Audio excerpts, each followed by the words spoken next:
Hello friends, welcome to Anshika education. Anshika education पे आपका स्वागत है।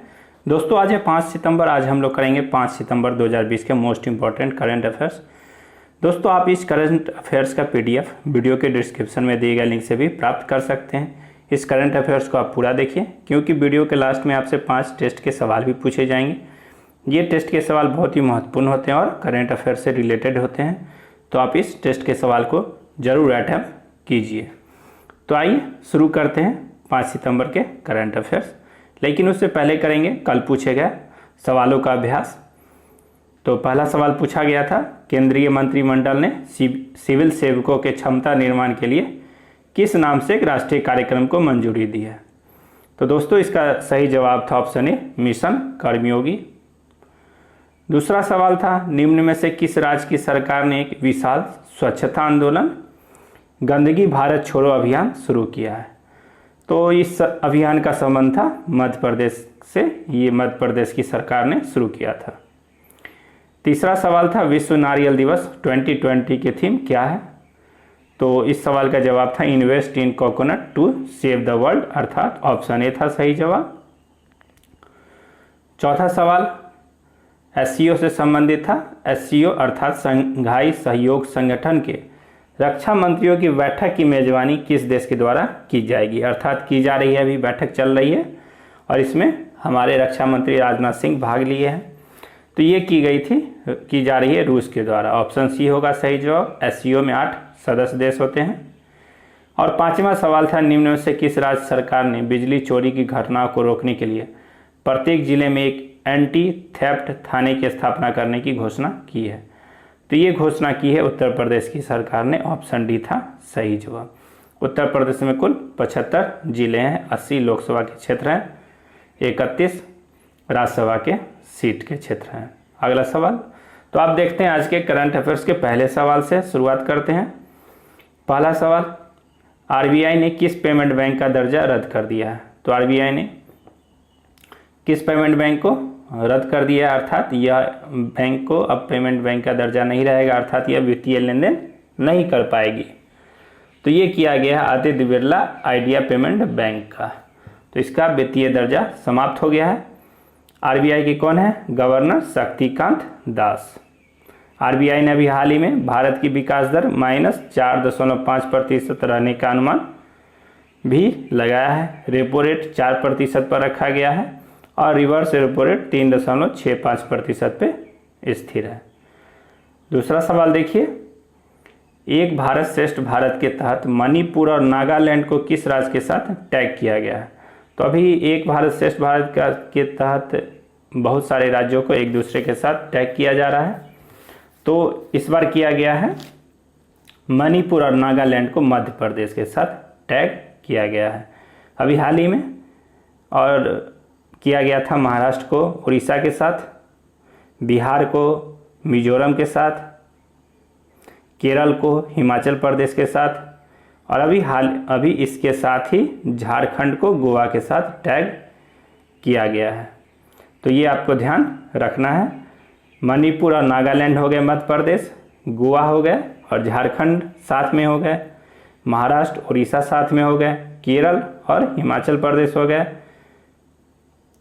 पंजाब को किया गया आंध्र प्रदेश के साथ और तेलंगाना को किया गया है हरियाणा के साथ टैग। तो ये भी आपको ध्यान में रखने हैं। तीसरा सवाल देखिए, काफ़ी महत्वपूर्ण सवाल, 11वीं इंद्र नेवी संयुक्त सैनिक अभ्यास किन देशों के बीच होगा। तो इंद्र नौसैनिक अभ्यास किन के साथ होगा, किन 2 देशों के बीच। तो ये IND से इंद्र में IND मतलब इंडिया और RA से रूस। तो भारत और रूस के बीच यह नौसैनिक अभ्यास होगा। नौसेना प्रमुख कौन है, नौसेना प्रमुख है एडमिरल करमवीर सिंह। और बाकी ऑप्शन को देखें अगर, तो भारत श्रीलंका के बीच कौन सा युद्ध अभ्यास होता है, मित्र शक्ति युद्ध अभ्यास होता है भारत श्रीलंका के बीच। भारत नेपाल के बीच होता है सूर्य किरण, ये काफ़ी पूछा जाता है ये ऑप्शन। और भारत बांग्लादेश के साथ होता है ये संप्रीति युद्ध अभ्यास भारत बांग्लादेश के साथ करता है। मैं फिर से एक बार रिपीट कर देता हूँ, भारत श्रीलंका हो गया मित्र शक्ति, भारत नेपाल हो गए सूर्य किरण, और भारत बांग्लादेश हो गए संप्रीति युद्ध अभ्यास। तो इसका सवाल का जवाब है नेवी, इंद्र नेवी, ये हो गया भारत और रूस। चौथा सवाल देखिए, हाल ही में किसे general insurance corporation of India अर्थात GIC, इसका हेडक्वार्टर मुंबई में है, तो इसका निदेशक बनाया गया। तो कौन इसके निदेशक बन गए? ये अतनु कुमार दास बन गए इसके निदेशक। ठीक है। उत्पल कुमार सिंह अभी हाल ही में लोकसभा के सचिव बने हैं। राजीव कुमार बने हैं चुनाव आयुक्त, तो ये भी आपको ध्यान में रखना है। पांचवा सवाल देखिए, हाल ही में जारी वैश्विक नवाचार सूचकांक अर्थात ग्लोबल इनोवेशन इंडेक्स में भारत का स्थान क्या रहा? तो ग्लोबल इनोवेशन इंडेक्स में भारत का स्थान क्या रहा? ये रहा है भारत का स्थान 48। पहली बार इस ग्लोबल इनोवेशन इंडेक्स में भारत 50 देशों में आया है, अर्थात 50 के अंदर भारत पहली बार शामिल हुआ है, 50 देशों के अंदर। पिछले बार इस भारत की रैंकिंग क्या थी? तो पिछले बार भारत की रैंकिंग थी 52। अभी और इस सूचकांक की बात करें तो इस सूचकांक को जारी करता है WIPO INSEAD विश्वविद्यालय मिलके इसको जारी करते हैं। इस पे टॉप कौन रहा? तो टॉप में रहा है, फर्स्ट पे रहा है स्विट्जरलैंड, और दूसरे पर रहा है स्वीडन, और अमेरिका का स्थान तीसरा रहा है। तो पहले पे स्विट्जरलैंड, दूसरे पर स्वीडन और तीसरे पर अमेरिका रहा। ठीक है, भारत का स्थान रह गया 48। पिछले बार भारत का स्थान क्या था? तो पिछले बार भारत का स्थान था 52।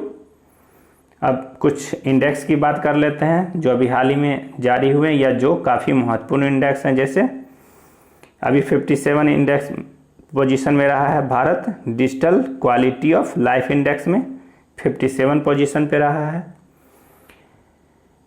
फिर WEF की एक आती है सूची, सामाजिक गतिशीलता सूचकांक, उसमें भारत रहा 76वें स्थान पे। ग्लोबल करप्शन इंडेक्स अर्थात वैश्विक भ्रष्टाचार सूचकांक में भारत 80 स्थान पे रहा है चीन के साथ। लोकतंत्र सूचकांक में भारत 51वें स्थान पे रहा है। हेनले पासपोर्ट सूचकांक में भारत 84वें स्थान पे रहा है। तो ये आपको ध्यान में रखने हैं। छठा प्रश्न देखिए, हाल ही में किसे रेलवे बोर्ड का CEO बनाया गया है? तो रेलवे बोर्ड का रेलवे में पुनर्गठन किया गया और रेलवे बोर्ड में नए CEO बन गए हैं विनोद कुमार यादव। ऑप्शन ए विनोद कुमार यादव, ये पहले रेलवे बोर्ड के चेयरमैन थे, अब हो गए रेलवे बोर्ड के CEO। रेलवे बोर्ड को पुनर्गठित किया गया है तो उसके अनुसार ये CEO बन गया विनोद कुमार यादव। शक्तिकांत दास कौन है? शक्तिकांत दास है वर्तमान RBI के गवर्नर। जी सतीश रेड्डी हैं DRD को चेयरमैन, और RK महाजन बने हैं बिहार पब्लिक सर्विस कमीशन के चेयरमैन। तो ये आपको ध्यान में रखना है।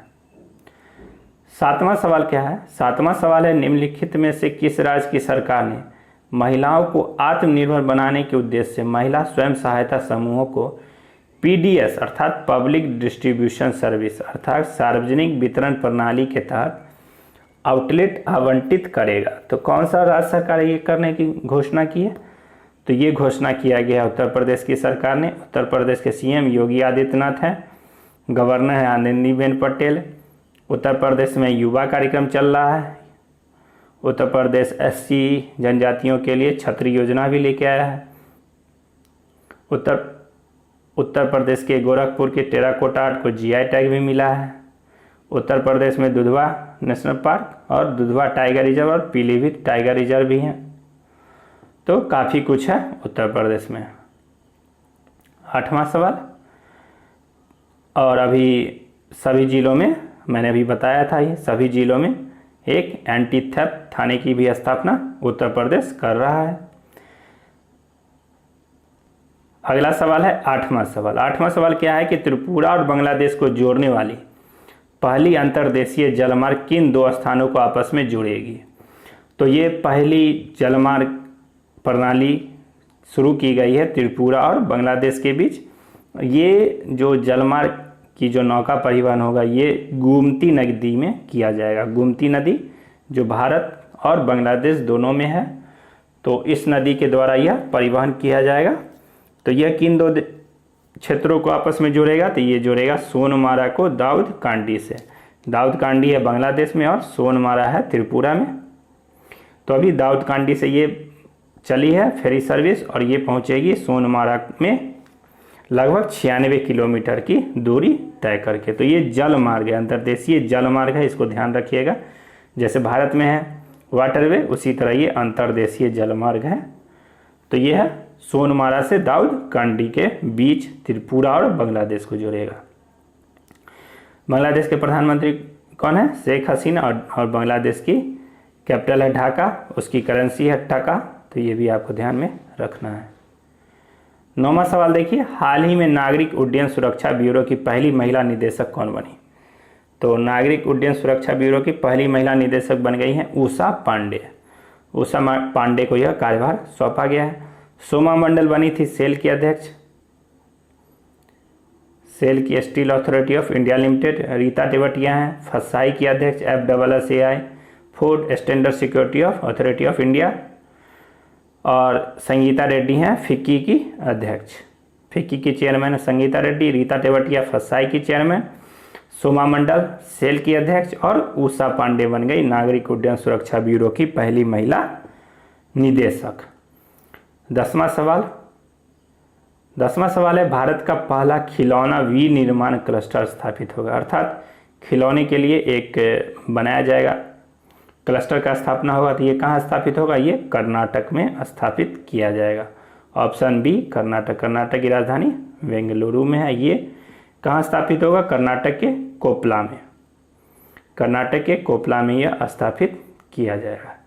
तो आज के करंट अफेयर्स इतने ही। अब आइए देखते हैं आज के क्वेश्चन ऑफ द डे, जिसके जवाब आपको कमेंट बॉक्स में देने हैं।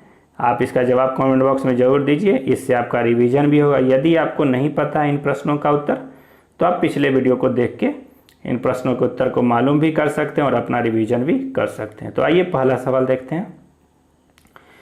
भारत किस देश के साथ भू विज्ञान और खनिज संसाधनों के क्षेत्र में सहयोग को बढ़ावा देने के लिए एक समझौता किया है? तो इसका जवाब आपको कमेंट बॉक्स में देना है। वेरी वेरी इंपॉर्टेंट क्वेश्चन है। दूसरा सवाल देखिए, एक भारत श्रेष्ठ भारत कार्यक्रम के तहत महाराष्ट्र को किस राज्य के साथ जोड़ा गया? मैंने आज भी आपको बताया है। तो इसका जवाब आपको कमेंट बॉक्स में देना है। तीसरा सवाल, प्रेस ट्रस्ट ऑफ इंडिया के नए अध्यक्ष कौन बन गया है? जवाब कमेंट बॉक्स में दीजिए। चौथा सवाल, हिंदुस्तान शिपयार्ड लिमिटेड के नए अध्यक्ष और प्रबंध निदेशक अर्थात MD एंड CEO कौन बन गया? ये कौन बन गया? इसका जवाब आपको कमेंट बॉक्स में देना है। और 5वां सवाल है आज का, हाल ही में किसे एकलव्य पुरस्कार से सम्मानित किया गया है? तो इसका जवाब आप कमेंट बॉक्स में जरूर दीजिए। तो दोस्तों आज के करंट अफेयर्स इतने ही। वीडियो कैसा लगा आप अपना विचार कमेंट बॉक्स में जरूर बताइए। वीडियो पसंद आया तो वीडियो को लाइक कीजिए और चैनल पे नए हैं तो चैनल को सब्सक्राइब करना ना भूलिए। तो कल फिर मिलते हैं एक नए करंट अफेयर्स के साथ। तब तक के लिए धन्यवाद।